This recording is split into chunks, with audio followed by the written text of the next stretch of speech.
Assalamualaikum warahmatullahi wabarakatuh. Sebelumnya perkenalkan kami dari kelompok 2 yang beranggotakan Datuk Ilhan Marsha Samsura atau saya sendiri, kemudian Alia Putri Gusti Ramuna, dan kemudian Fauzan Helmi Gumilar. Pada malam hari ini kami akan memaparkan mengenai mind map manajemen layanan pelanggan. Next. Baik, pada mind map ini untuk materi pertama sampai keempat akan dijelaskan oleh Alia Alia Putri Gusti Ramuna. Pada Alia saya persilakan. Baik, terima kasih kepada Ilhan. Untuk bab pertama yaitu ada customer service, yaitu sebuah layanan yang ditawarkan dari perusahaan untuk para customer, baik sebelum atau sesudah membeli produk atau jasa. Untuk faktor sosial mempengaruhi layanan pelanggan, yaitu ada perubahan dari populasi dan angkatan kerja, peningkatan efisiensi dan teknologi, adanya deregulasi industri, perubahan aturan menurut geopolitikal, dan women entering workforce.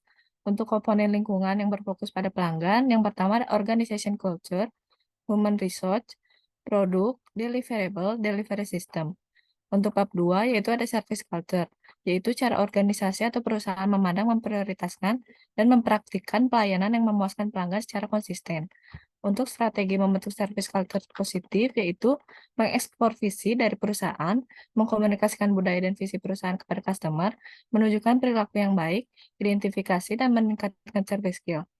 Untuk contoh, yaitu seragam yang digunakan Telkom tiap hari Senin, yaitu merah.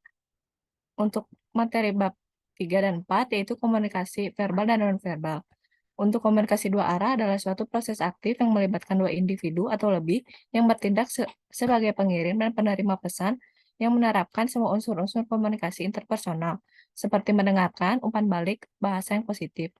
Untuk cara berkomunikasi positif yaitu memiliki tujuan memberikan pesan, fokus pada pelanggan, menawarkan bantuan, mendengarkan keinginan pelanggan, senyum dan ramah pada pelanggan, jabat tangan.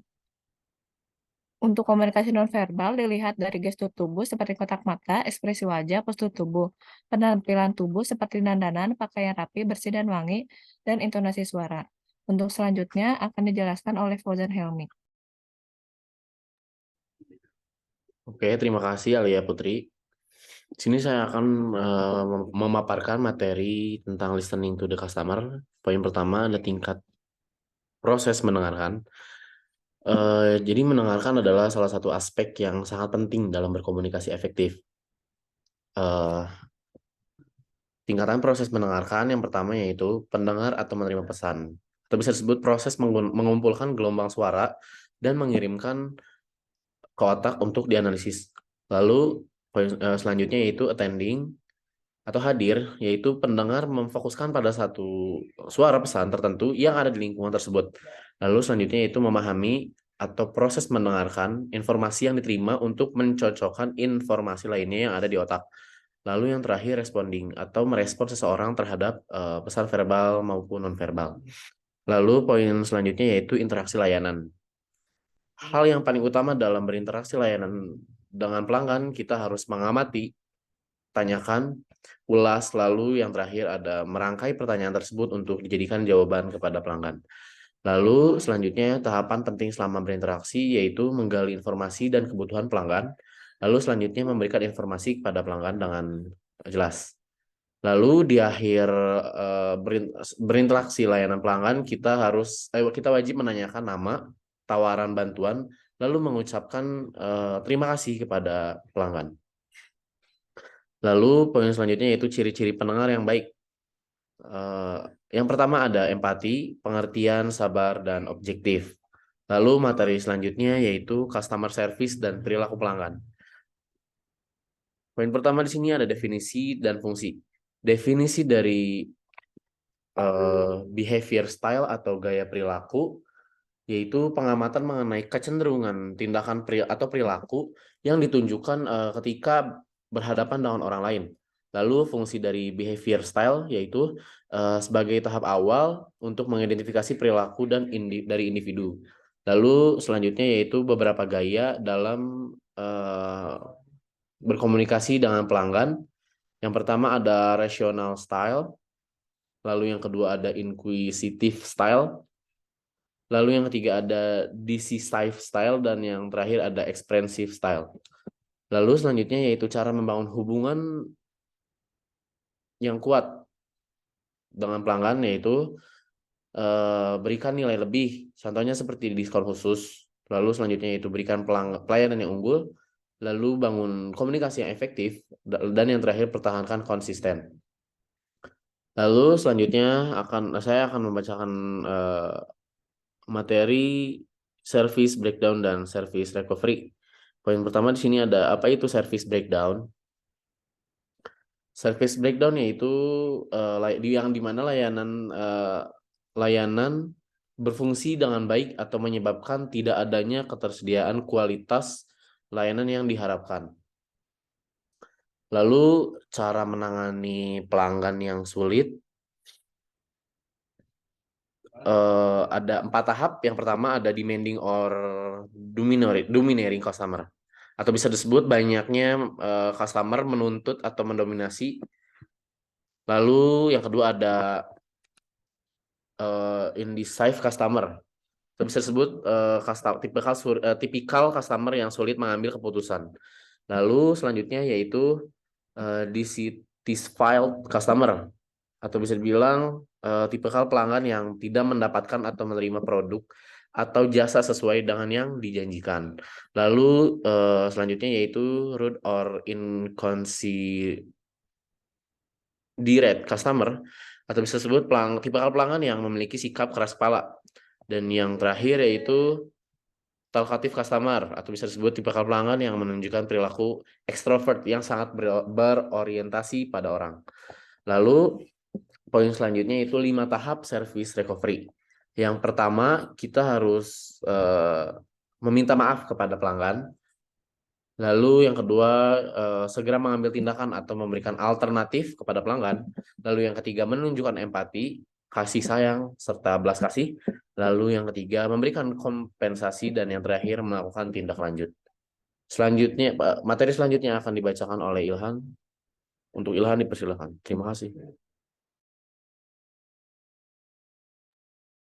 Baik, selanjutnya yaitu ada materi di customer service in a diverse world.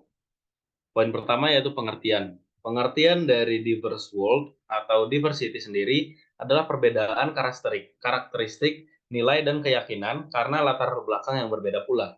Hal ini mencakup kebangsaan, etnis, edukasi, agama, bahasa, gender, dan lain-lain.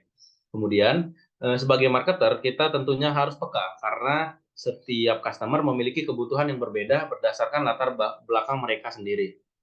Hal ini, kemudian poin selanjutnya yaitu nilai budaya. Customer service in diverse world ini dipengaruhi nilai budaya seperti kesopanan, menghargai yang lebih tua, peran jenis kelamin, kemudian cara menangani konflik, dan lain-lain. Kemudian yaitu poin diverse world. Customer service in a diverse world ini harus disesuaikan demi memenuhi kebutuhan pelanggan yang memiliki kebutuhan khusus. Kemudian pelanggan yang sudah berumur, pelanggan yang memiliki keterampilan berbahasa yang berbeda, kemudian pelanggan yang memiliki keterbatasan fisik dan jasmani. Kemudian masuk kepada materi penggunaan TIK dalam customer service. Yang poin pertama yaitu peningkatan perantik. Peningkatan perantik sendiri menimbulkan 2 hal, yaitu offshoring, yaitu yang merupakan pemindahan lokasi layanan bisnis dari suatu negara ke negara yang lain.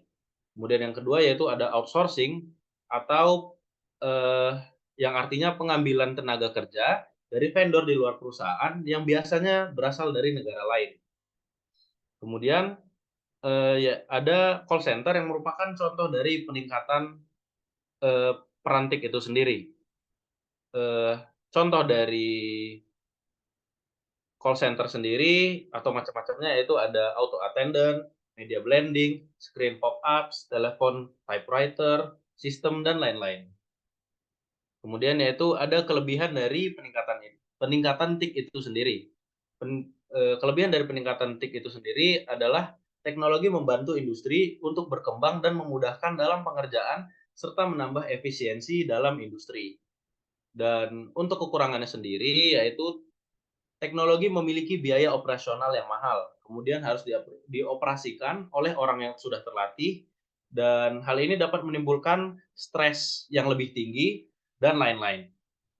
Kemudian yaitu etika penggunaan TIK atau pemanfaatan TIK adalah menggunakan tulisan yang tepat, menggunakan kalimat singkat, padat, dan jelas, dan yang terakhir, jangan menggunakan akun email pribadi. Kemudian yaitu meningkatkan loyalitas pelanggan. Poin pertama adalah peranan kepercayaan.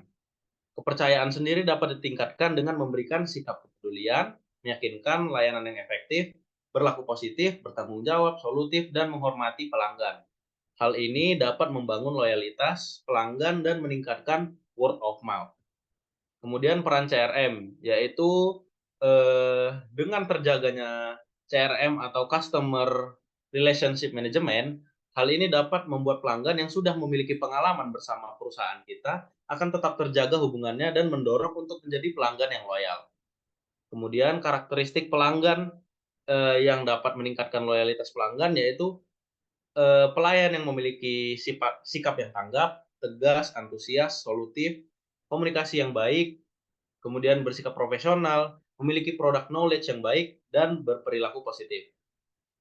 Kemudian yaitu adalah ada planning process model. Planning process model ini sendiri memiliki 5 tahapan, yaitu set a goal, examine and evaluate, kemudian identify alternative, kemudian select best alternative, dan yang terakhir create implementation plan. Kemudian yaitu kita harus meningkatkan tanggung jawab hubungan pelanggan, mengutamakan pelanggan, dan meningkatkan kepuasan pelanggan, serta yang terakhir ada strategi peningkatan kualitas. Ini adalah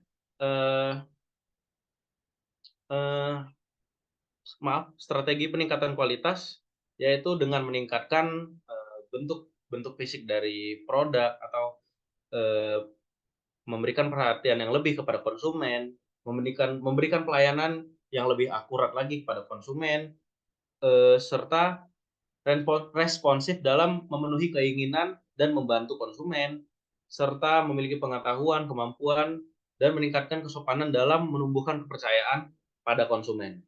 Baik, ini saja yang dapat kami sampaikan. Kurang lebihnya kami mohon maaf. Wassalamualaikum warahmatullahi wabarakatuh dan terima kasih.